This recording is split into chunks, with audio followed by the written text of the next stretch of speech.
Let's talk about my experiences going to psychologists and other doctors for my mental disorders. Let's see where to begin. I've never really had a good doctor, in my personal opinion. It was 2009, I was a senior in high school, I had a seizure. I do have a story time talking about that seizure. Afterwards, about a week afterwards, I went to the MRI, got an MRI scan. It was too late to pick up, there was a possibility of having seizures, but I didn't have anything else. I didn't have like tumors or anything like that. They sent me to a neurologist because they were worried because they couldn't find anything because, again, it was like a week later. I went to the neurologist and I told her about other issues because she asked. Like, I told her about how I was severely depressed, I was always fatigued. She was giving me antidepressants. I had taken 4 different antidepressants, 3 of which didn't work at all out of like the month-long terms I was taking them. Or it wasn't a month, it was maybe 2 weeks a term for some of them. One of them was Cymbalta, I do remember that. And I do not remember the other 3. I know one was started with an L, one was started with a Z, and I do not remember the other one. Most of them just knocked me out. I was tired all the time. I would fall asleep throughout the entire day. Cymbalta helped me a little bit because the first week I actually felt hyper and more active than normal. I was kind of happier, didn't really think that much depressed thoughts. And then a week passed, and then I started getting really depressed and really tired. It was like a week after I was already happy, so that didn't end up working.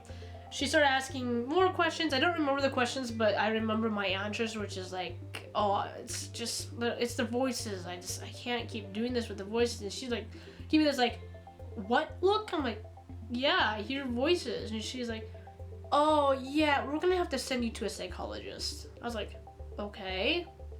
So she kind of just passed me along to a psychologist who lived like 40 minutes away from my house.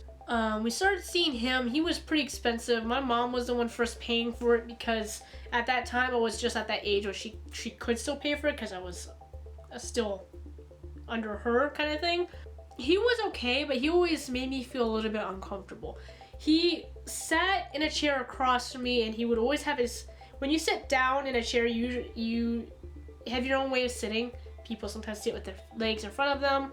Some people, cross their legs. He always sat down where his legs were like spread apart, like at each corner of the chair spread.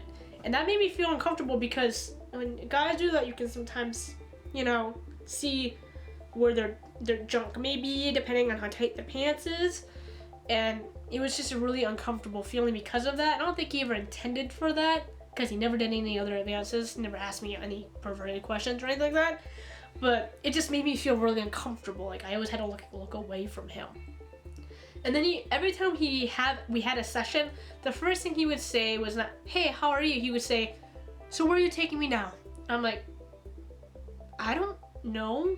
Because when people bring up that question to me, I think literally like, I'm not thinking of anything. I'm just thinking, here I am getting seen by someone, I need to be treated. I'm not thinking, oh, this one time in the past I was this and it was terrible.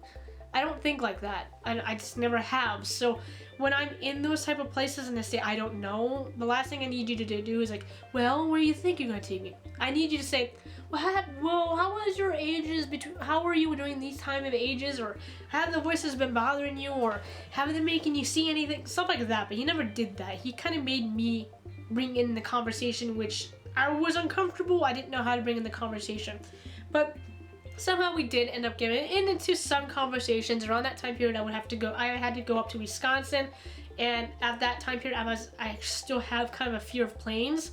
I'm afraid of them crashing. And I told him about it. I was like, I'm terrified of getting on that plane. I'm panicking all the time, thinking about someone's gonna shoot it down. He's like, by now, he was a couple of months into our sessions, and he's like, yeah, I'm starting to see signs of paranoid schizophrenia. So I'm like, okay, well. And then I stopped seeing him because it just was becoming more expensive than my mom could handle. And he said that my case, my episodes and everything that I had was so important to be taken care of that he needed to see me once a week. And it was important for me to get those scheduled. So I would go up to his assistant and I said, he told me I have to get an appointment once a week because that's important it is. And she said, well, we're not open once a week. There's not enough room for you. And she's like, okay, I'm gonna have to schedule next month. And every time I brought that up to her, she would still do that. So I never got the appointments that I was supposed to have that were important. And that just made me feel like they didn't care. Like, if he said to me that that's important, then he should also put the initiative in to set up that schedule for me. I shouldn't be telling his assistant this is what he said. I shouldn't have to do that. That's not my job. I'm not getting paid to do that. He's the one getting paid from us to take care of me and help me through these problems. So we ended up stopping seeing him mainly because it was really expensive to continue seeing him. Many, many, many years later, I've started dating Zach. I mean, that's years later, maybe like 11 years later. My episodes got really bad. I did not know I was borderline for that period of time. I thought I was bipolar. My episodes were really, really bad. I was screaming. I was ripping things apart. They were becoming uncontrollable. I was starting to get suicidal again. I was becoming literally afraid of myself. And I told people, I'm getting scared of myself. I think at that point, I told them, I think I needed to go to a hospital. I think I need to be hospitalized. And Zach is terrified of putting me in one of those things. I don't think he likes the idea of being away from me for too long. I don't like the idea of being away from him too long. I'm actually terrified of hospitals like that. Terrified of being put in one of those things. I don't want to be insane enough where I'm stuck in those places. And he said, well, we'll take you to a therapist right away. So we went to a therapist. I think she was a therapist. I think she's technically a counselor. I don't know. She went from a therapist to a counselor. Yeah, I think that's what happened. But we got recommended to her by Zach's mom, who went to see her during some sort of whatever. I tell her about my problems, and she's like, you need to be admitted.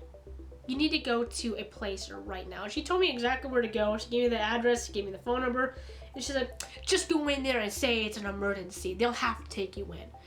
And she literally tried pushing that on me. She's like, you need to go get admitted. Why haven't you gone admitted yet? Why haven't you thought about it yet? You need to go get admitted. And it kind of like, woman, I'm trying to get help so I don't have to become admitted. Why are you forcing me into it? And that's the last thing you want to do, is make someone feel like they're insane enough to be taken to those places. And that's what she made me feel. And it started affecting me in real time too. When I was at home, I started, middle of the night, if I had an episode, I was thinking about calling those places and saying, are you guys open? And obviously they're open, they're 24/7. But I got bad because of her. And she said, well, you can have multiple different things. You can have bipolar, you can have schizophrenia, you can have bipolar schizophrenia, you could be schizoaffective. And I was just like, would you guys just make up your mind? Because you people are confusing me. Now, by the time I've seen this therapist, I've taken psychology in high school. I studied very into it throughout the years because I wanted to figure out what was wrong with me. I was tired of people giving me random circled answers, and I didn't have enough money to stay there long enough to be fully diagnosed. I was experiencing schizophrenic episodes, not schizoaffective. Schizophrenic episodes, and away from those episodes, I was experiencing other episodes, which are now borderline episodes now that I figured it out. And they're separate from each other. Yes, do they work off of each other? Yeah, they do. But I could tell they were separated. There were two different feelings. Like when I'm angry, like just normally angry, it's different. But when I'm borderline angry, I'm devastatingly angry. I feel like there's venom going through my veins. It's so terrible. And I got tired of her telling me I need to be admitted. Zach got tired of it. He felt weird. She was really trying to put, you need to think about getting her admitted. Maybe you should just take her there yourself. She'll get medication, she'll do all this stuff, and you can just get it taken care of. It was terrible. So we ended up looking for other psychiatrists. And we couldn't afford it right away, so when he first started working at Walmart and we were able to afford it, we started seeing a chick, I don't even remember her name either, but it was near the area where she was working, maybe 15 minutes from where he was working at, so about 30 to 40 minutes away from my house also. She was a psychiatrist, and her assistant, I hate to say this, but she was a bitch. She was so mean and rude. So mean and rude. I don't remember the things she said, because the moment she said them, I would enter a borderline episode from how angry she made me. Oh man, she did not know how to talk to people. And people who are going there obviously have some kind of issues. They're being seen for a reason. The last thing you want to do is be rude to those people, make them feel even more lower of a person. So, she was just, I wanted to strangle her with how bad I got so angry with her. The way she talked to people, it was terrible. And the psychiatrist herself, I told her the things that I possibly could have. It's just, well, it could be those things, but it could be other things. And I'm not kidding you when I say she only spent 5 to 10 minutes of her time with me. I paid $150 per visit for 5 minutes to 10 minutes of her time, which most of the time she was typing on a computer, not even talking to me, or one time her phone went off and she even answered it. I was enraged, and each time I was there, she would give me a different medication. And I stated that I wanted medication that wouldn't make me tired because I was already really tired and wasn't getting anything done because of it. And when I don't get things done, I become extremely stressed. Now, I do understand now that the medications might make you tired at first, but it takes about a month for you to get out of that state and get to the regular scheduling. I get that now, but during that time period, I had to take Zach to work, and he worked 35 minutes away from our house. I took him to work. I brought him food during lunchtime because he's not trustworthy with money. He tends to spend on things he's not supposed to be spending it on. And then I had to pick him up. That means a lot of my time is spent driving or staying at his store so I wouldn't spend gas, which we didn't have the money to spend because I was seeing the psychiatrist. So a lot of times I was staying there for like entire 8 hours so I could make sure that, you know, I didn't spend gas. That means in 99-degree weather in Florida, I was sleeping in my car with cracked windows. And then when I would wake up, I was extremely dehydrated, sweating, and I had to sleep. Those medications knocked me out. They knocked me out cold. I was so tired all the time, and I just couldn't take it while driving. Couldn't drive back home. There's times where I almost didn't make it to his work because I was almost passing out. It was terrible. Now, I was given like 6 different medications from her, antipsychotics. The reason why they didn't work is because I didn't take them long enough. And I know that now. You're supposed to give antipsychotics about a month or 2 to start picking up and helping you. I couldn't take them that long because they were knocking me out while I was almost driving. I can't do that. I'm the driver. He doesn't drive. So I couldn't do that. Now that we're living way closer to his work, I can pull it off. I'll take medication when I go home. I'll sleep, wake up, and then sleep back again. I can do that now, but since I can't afford it now, I have to, you know, wait. But it was terrible. The last one I took was Geodon. And now, I have heard great things that it helps schizophrenics a lot. It's a newer medication. It really helps and everything like that. But that was the worst one for me when it came to sleep.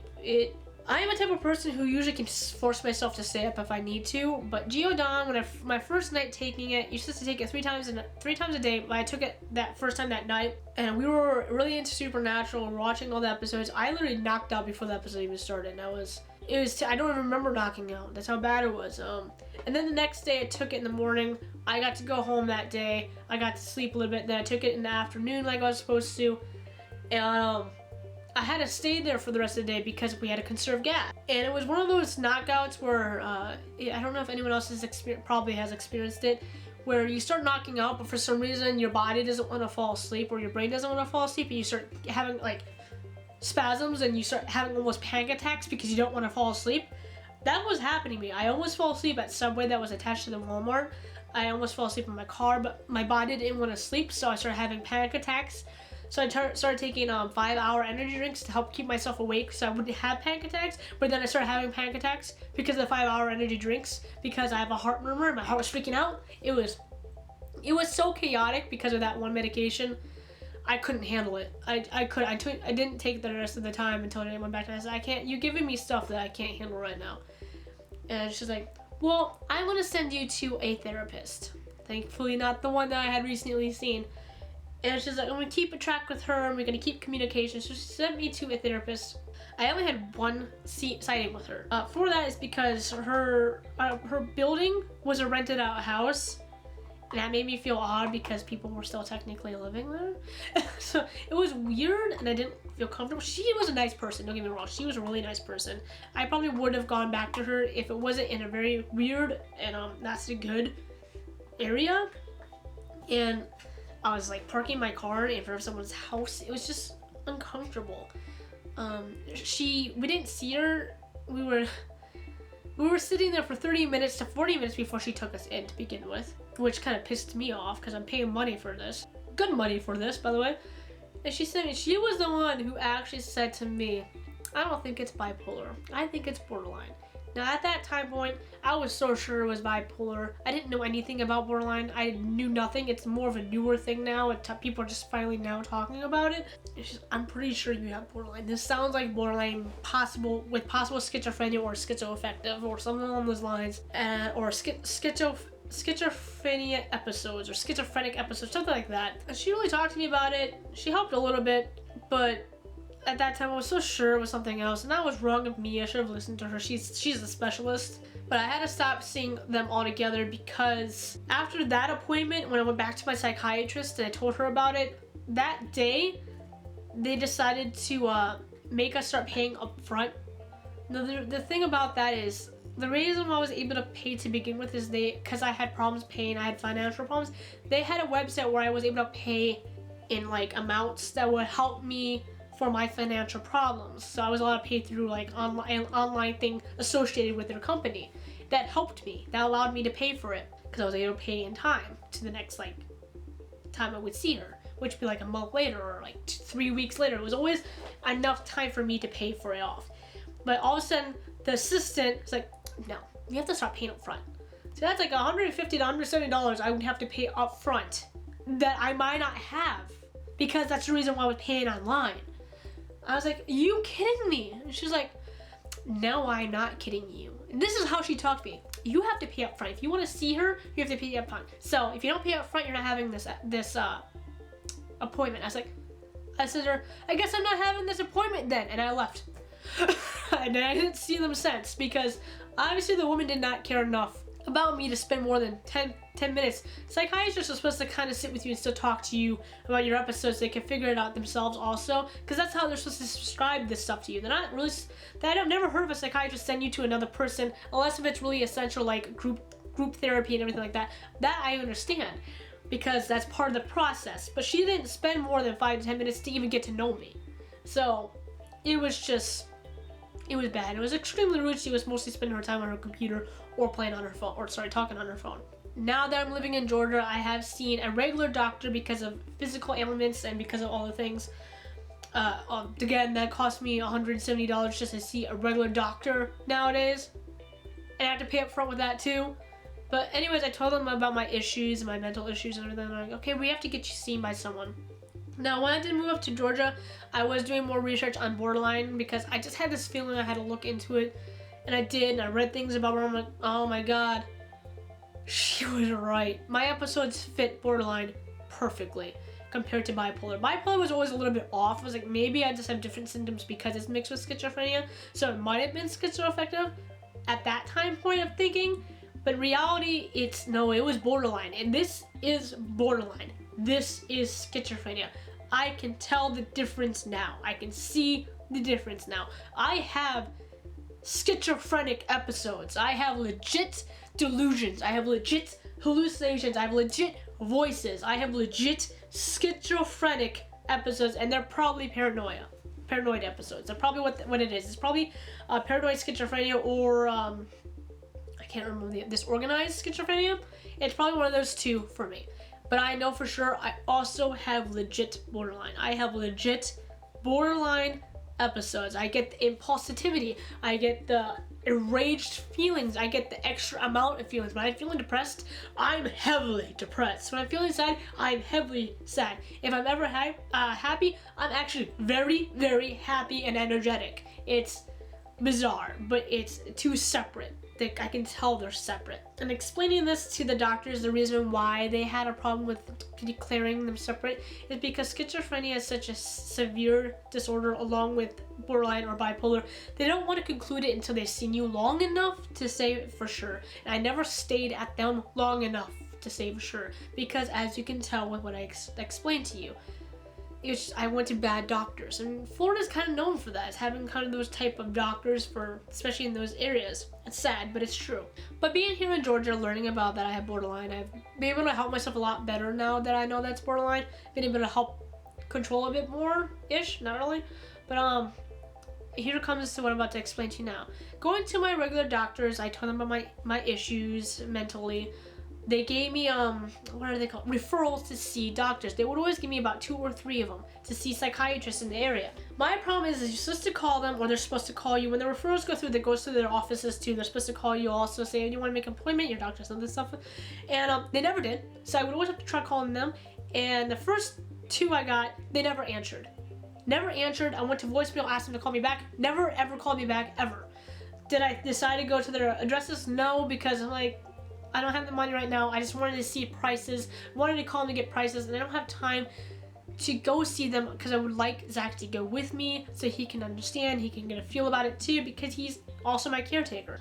And then the second one I got because I needed my inhaler refilled, and you have to go there to get your inhaler refilled. At least having just moved here, I had to. She gave me 2 more. Again, neither of them picked up, but one of them did finally call me back and talked about an appointment. She said, let me first figure out what you might be coming in here to see for. And I said, borderline personality disorder and schizophrenia. She said, oh, yeah, we don't see people who have borderline personality disorder. Now, there is a trend in the psychology / psychiatry world.